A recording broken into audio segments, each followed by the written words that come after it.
Case 4, इस case में हमारे पास एक हाफ डिस्क दिया गया है जिसका मास कैपिटल M है और रेडियस क्या है, कैपिटल R है। क्लियर है।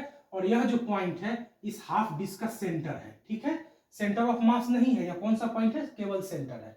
क्लियर है। ठीक है, तो हमें और यह बोला गया कि यह जो हाफ डिस्क है इस बोर्ड के प्लेन में रखा गया है। ठीक है, और हमें यह कैलकुलेट करने के लिए बोला जा रहा है कि उस एक्सिस के अबाउट इस डिस्क का मोमेंट ऑफ इनर्शिया बताइए जो एक्सिस इस सेंटर से होकर गुजर रहा है और डिस्क के प्लेन पर क्या है, परपेंडिकुलर है। यानी इस रेड वाला एक्सिस यदि इस सेंटर से होकर गुजरे और डिस्क के प्लेन पर परपेंडिकुलर, इस हाफ डिस्क के प्लेन पर परपेंडिकुलर हो, तो इस एक्सिस के अबाउट इस हाफ डिस्क का मोमेंट ऑफ इनर्शिया कैलकुलेट करना है। क्लियर है। ठीक है, इस एक्सिस के अबाउट हमें इस हाफ डिस्क का मोमेंट ऑफ इनर्शिया कैलकुलेट करना है। क्लियर। ठीक है, तो जैसे हमने पहला, अगर यह पूरा डिस्क होता तो पूरे डिस्क का मोमेंट ऑफ इनर्शिया हमने कैसे कैलकुलेट किया था, हमने एक रिंग, एलिमेंट्री रिंग को कंसीडर करके कैलकुलेट किया था। ठीक उसी तरह से इस हाफ डिस्क के मोमेंट ऑफ इनर्शिया को कैलकुलेट करने के लिए हम लोग इसको सेंटर मानते हुए एक एलिमेंट्री रिंग ले लेंगे। ठीक है, यानी कि इसको सेंटर मानते हुए बहुत सारे एलिमेंट्री रिंग, बहुत सारे रिंग से मिलकर यह हाफ डिस्क बना हुआ मान सकते हैं। क्लियर है। तो मान लेते हैं कि हमारे पास यह एक हमने एलिमेंट्री रिंग माना। ठीक है, इस रिंग का रिंग जो है का रेडियस हमने कितना माना, रेडियस हमने x माना। क्लियर है, इस रिंग का हमने रेडियस, एलिमेंट्री रिंग का रेडियस कितना माना, x माना, और इसकी मोटाई को हमने कितना माना, dx माना। क्लियर है। ठीक है, तो इस एलिमेंट्री रिंग का जो मास होगा वह कितना होगा, तो एलिमेंट्री रिंग का जो मास होगा, अगर उसको हम लोग dm बोले, dm क्या है, इस एलिमेंट्री रिंग का मास है, तो मास होगा कितना, इस डिस्क का डेंसिटी, तो डेंसिटी को, डिस्क के डेंसिटी को सिग्मा बोलते हैं, तो सिग्मा इंटू क्या लिखेंगे, सिग्मा इंटू क्या लिखेंगे, सिग्मा इंटू हम लोग क्या लिखेंगे, एरिया ऑफ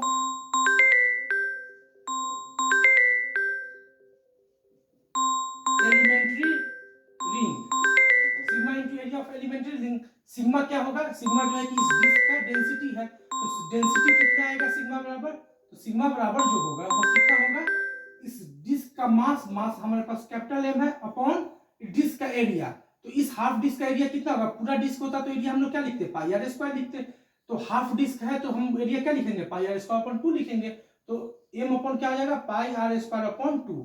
इसको सॉल्व करेंगे तो क्या मिलेगा, 2m upon pi r square. ठीक है, तो इस डिस्क का हमारे पास मास डेंसिटी कितना पता चल गया, 2m upon pi r square. Clear है। तो सिग्मा की जगह पे तो हम लिख देंगे आराम से 2m upon pi r square. Clear है। अब एरिया ऑफ एलिमेंट्री रिंग कितना होगा, तो एरिया ऑफ एलिमेंट्री रिंग जो होगा वह होगा कितना, एरिया ऑफ एलिमेंट्री रिंग होगा कितना, तो हम लोग क्या करेंगे, इस रिंग की लंबाई, तो रिंग की लंबाई हमारे पास कितना होगा, अगर यह पूरा रिंग होता, एलिमेंट्री रिंग अगर पूरा होता तो रिंग की लंबाई क्या होता, 2πx होता, अगर इसका रेडियस x था तब, क्योंकि यह आधा है तो इसका जो लंबाई होगा यहां से यहां तक जो सर्कमफ्रेंस होगा वह कितना होगा, हाफ सर्कमफ्रेंस कितना होगा, πx होगा। तो हम लोग क्या लिखेंगे, πx इंटू इसकी मोटाई, मोटाई हमने कितना माना, dx। ठीक है, तो एलिमेंट्री रिंग का एरिया हमारे पास कितना आ जाएगा, πx इंटू dx। तो हम लोग इसके जगह पे कितना लिखेंगे, इंटू πx dx। क्लियर है। इस पाई से हम लोग यह पाई कैंसिल आउट करेंगे तो हमें क्या मिलेगा, 2m upon r square into x dx। dm हमें पता चल गया। क्लियर। ठीक है। ठीक है, अब हम करते क्या है कि हमें यह पता है कि अगर यह हाफ रिंग हो और उसके सेंटर से एक्सिस जो हो, उसके सेंटर से होकर गुजरे और प्लेन पर परपेंडिकुलर हो, तो इस एक्सिस के अबाउट इस हाफ रिंग का जो मोमेंट ऑफ इनर्शिया होता है वह क्या होता है, m इंटू आर स्क्वायर होता है। क्लियर है। आई बराबर कितना होता है, एम आर स्क्वायर होता है। क्लियर है। ठीक है, तो हम इसी कॉन्सेप्ट का यूज करेंगे इस एलिमेंट्री रिंग के मोमेंट ऑफ इनर्शिया को कैलकुलेट करने के लिए। क्लियर है। ठीक है, तो मान लेते हैं कि इस एलिमेंट्री रिंग का इस एक्सिस के अबाउट जो मोमेंट ऑफ इनर्शिया है वह डी आई है। क्लियर है, वह कितना है, डी आई है। तो डी आई बराबर होगा क्या, इस एक्सिस के अबाउट इस हाफ एलिमेंट्री रिंग का जो मोमेंट ऑफ इनर्शिया वह कितना माने, डी आई। तो डी आई बराबर क्या होगा, इस एलिमेंट्री रिंग का मास, मास हमारे पास कितना है, डीएम इंटू क्या होगा, एक्स स्क्वायर। रेडियस इसका कितना एक्स है, तो क्या लिखेंगे, एक्स स्क्वायर लिखेंगे। क्लियर है। तो डीएम हमने कैलकुलेट कर लिया, कितना हमारे पास 2m अपॉन आर स्क्वायर है into x into D x into इस एक्स स्क्वायर को हमने लिख दिया। तो हम लोग इसको जब सॉल्व करेंगे तो क्या मिलेगा, 2/2m upon r square into x square into x, x cube हो जाएगा इंटू डी एक्स। डी हमें पता चल गया। डी हमने क्या कैलकुलेट किया, इस एक्सिस के अबाउट, इस ब्लू वाले एक्सिस के अबाउट इस एलिमेंट्री रिंग का मोमेंट ऑफ इनर्शिया हमने कैलकुलेट किया। हमें क्या चाहिए, इस एक्सिस के अबाउट इस पूरे हाफ डिस्क का मोमेंट ऑफ इनर्शिया चाहिए। तो हम लोग क्या करेंगे, इस इक्वेशन को इंटीग्रेट कर देंगे। हम लोग दोनों साइड इंटीग्रेशन का सिंबल लगा दिए।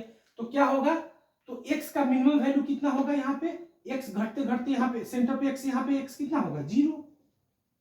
ठीक है, यहाँ पे रेडियस कितना होगा 0, और हम यह पूरा रेडियस देखेंगे तो यह पूरा रेडियस कितना हो जाएगा r। तो x का मिनिमम वैल्यू 0 और x का मैक्सिमम वैल्यू क्या हो जाएगा r। क्लियर है, यहाँ पे x कितना हो जाएगा, x बराबर r। क्लियर है, तो x का मिनिमम वैल्यू 0 हो गया, x का मैक्सिमम वैल्यू क्या हो जाएगा r। तो लोअर लिमिट 0 और अपर लिमिट क्या लिखेंगे r। डी का इंटीग्रेशन क्या हो जाएगा, आई क्या है, पूरे डिस्क का इस हाफ डिस्क का इस एक्सिस ऑफ रोटेशन के अबाउट मोमेंट ऑफ इनर्शिया है। ठीक है, आई बराबर क्या हो जाएगा, यहाँ से 2m upon r square constant है, बाहर ले लिए। ठीक है, इंटीग्रेशन 0 टू r बचेगा कितना, x Q into D x.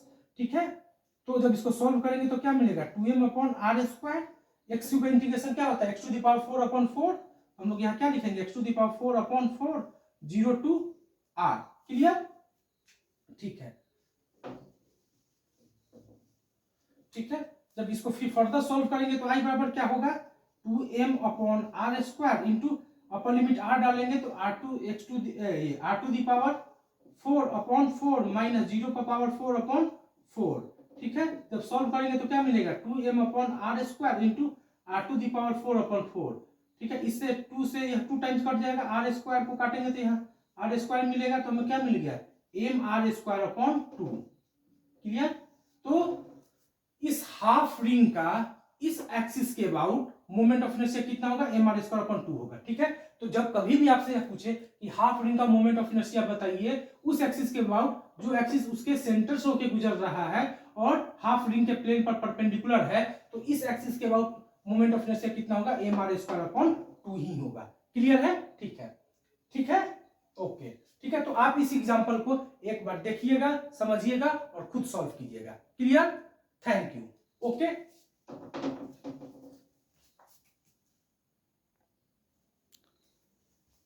ठीक है, ठीक। तो अगर हमारे पास यह एक पूरा डिस्क है और इस डिस्क का मास, यह जो डिस्क है थिन यूनिफॉर्म सर्कुलर डिस्क है। ठीक है, इसका मास कैपिटल एम है और रेडियस क्या है, कैपिटल आर है। तो इस एक्सिस, अगर यहाँ पे इस डिस्क का सेंटर दिया गया है और यह डिस्क इस बोर्ड के प्लेन में है, तो इस एक्सिस के अबाउट, यह एक्सिस कैसे डॉट और यह सर्किल मिलकर कौन सा एक्सिस बताएगा, इस एक्सिस को बताएगा। यह एक्सिस कहां से होकर गुजर रहा है, ये डिस्क के सेंटर से होकर गुजर रहा है और डिस्क के प्लेन पर क्या परपेंडिकुलर है। तो इस एक्सिस के अबाउट इस पूरे डिस्क का जो मोमेंट ऑफ इनर्शिया होता है वह कितना होता है, आई बराबर एम आर स्क्वायर अपॉन 2 होता है। क्लियर है। ठीक है, यहाँ पे इस डिस्क का यह हाफ डिस्क है, इसी डिस्क को आधा हमने कट कर दिया तो यह हाफ सर्किल, हाफ डिस्क मिल गया। तो इस डिस्क का अभी हमने निकालना सीखा है कि इस एक्सिस के अबाउट जो एक्सिस इसके सेंटर से होकर गुजरे और इस डिस्क के प्लेन पर परपेंडिकुलर हो, तो इस एक्सिस के बाद मोमेंट ऑफ इनर्शिया कितना होता है, एम आर स्क्वायर बाई 2 ही होता है, यदि इस डिस्क का मास एम हो, रेडियस क्या हो, कैपिटल आर हो। तो इस एक्सिस के बाद भी मोमेंट ऑफ इनर्शिया कितना होगा, एम आर स्क्वायर अपॉन 2 ही होगा। क्लियर है। ठीक है, ठीक है, यहाँ पे यह एंगल कितना डिग्री है, या एक्स एक्सिस मान लेते हैं, यहाँ पे वाई एक्सिस मान लेते हैं। ठीक है, इस डिस्क को 4 पार्ट में बांट दिए और इस पार्ट का भी अगर मास यदि एम ही हो और रेडियस क्या हो, आर हो, तो इस डिस्क का इस सेंटर से, या सेंटर हो गया, इस सेंटर से गुजरने वाले एक्सिस और इस डिस्क इस पार्ट के, इस डिस्क का जो यह पार्ट है, इस पार्ट पर परपेंडिकुलर, पार्ट के प्लेन, जिस प्लेन में यह पार्ट रखा गया उस प्लेन पर यह अगर परपेंडिकुलर हो, तो इस एक्सिस के अबाउट इस पार्ट का भी मोमेंट ऑफ इनर्शिया कितना होगा, आई बराबर एम आर स्क्वायर अपॉन 2 ही होगा। क्लियर है। यह एंगल कितना डिग्री है उससे कोई फर्क पड़ने वाला नहीं है। अगर मास सेम है, यहाँ भी देखेंगे, यहाँ पे एंगल कितना डिग्री है, 90 डिग्री है, तो भी कितना होगा, एम आर स्क्वायर अपॉन 2 ही होगा। यहाँ पे यह एंगल कितना डिग्री है, 180 डिग्री है, पाई है, तो भी एंगल कितना, तो भी मोमेंट ऑफ इनर्शिया कितना आएगा, एम आर स्क्वायर अपॉन 2 ही आएगा। यहाँ पे एंगल कितना डिग्री है, 360 डिग्री है, तो भी कितना आएगा, एम आर स्क्वायर अपॉन 2 ही आएगा डिस्क के केस में। क्लियर है। कब, जब सभी पार्ट का देख रहे हैं मास क्या है, सेम है और इस सभी का रेडियस क्या है, सेम है। क्लियर है? तो इस तीनों डायग्राम हम एक कंक्लूजन पर क्या जाएंगे, यदि इस डिस्क का या कोई सेक्शन है, इस सेक्शन का अगर मास अगर m दिया गया है और रेडियस क्या दिया गया है, r दिया गया है, और यह डिस्क या जो सेक्शन है इस बोर्ड के प्लेन में है और एक्सिस ऑफ रोटेशन जो है यह सेक्शन का क्या है, सेंटर है, और एक्सिस ऑफ रोटेशन जो है इस सेंटर से होकर गुजर रहा है और इसके प्लेन पर क्या है, परपेंडिकुलर है, यानी यह मेरा एक्सिस ऑफ रोटेशन है। तो इस एक्सिस ऑफ रोटेशन के बाद इस सेक्शन का जो मोमेंट ऑफ इनर्शिया होगा वह कितना होगा, I बराबर mr²/2 ही होगा। क्लियर है? ठीक है, यह एंगल 30 डिग्री हो, 40 डिग्री हो, 60 डिग्री हो, 80 डिग्री हो, 90 डिग्री हो, 120 डिग्री हो, 180 डिग्री हो, कुछ भी हो, यह एंगल कुछ भी हो, उससे कोई फर्क नहीं पड़ेगा, इस सेक्शन का जो मोमेंट ऑफ इनर्शिया आएगा वह कितना आएगा, mr²/2 ही आएगा। क्लियर है? ठीक है, देख लेते हैं। अगर यह थीटा 90 डिग्री हो रहा है तो कौन सा पार्ट मिल जा रहा है हमें, यह पार्ट मिल रहा है। अगर इस सेक्शन का अगर मास m और रेडियस r हो तो कितना मोमेंट ऑफ इनर्शिया हमने कैलकुलेट किया था, mr²/2। ठीक है, अगर यह थीटा 180 डिग्री हो तो कौन सा पार्ट मिल जाएगा, यह पार्ट मिल जाएगा। इस पार्ट का इस सेक्शन का अगर मास अगर m हो और रेडियस r हो तो कितना मोमेंट ऑफ इनर्शिया है, mr²/2। अगर यह थीटा 360 डिग्री हो गया, 2 पाई हो जाए तो हमें कौन सा पार्ट मिल जाएगा, या फुल डिस्क मिल जाएगा। इस डिस्क का भी यदि मास m हो और रेडियस कितना हो, r हो, तो मोमेंट ऑफ इनर्शिया कितना होगा, mr²/2 ही होगा। क्लियर है? ठीक है, तो हमें यह एक जनरल फॉर्मूला ध्यान में रखना है कि मोमेंट ऑफ इनर्शिया अगर डिस्क का निकालना है और एक्सिस जो है कि उसके सेंटर से होकर गुजरे और डिस्क के प्लेन पर क्या हो, परपेंडिकुलर हो, तो कोई भी एंगल हो, मोमेंट ऑफ इनर्शिया हमेशा कितना आएगा, mr²/2 ही आएगा। क्लियर है? ठीक है, इसको आप ध्यान रखिएगा। Thank you.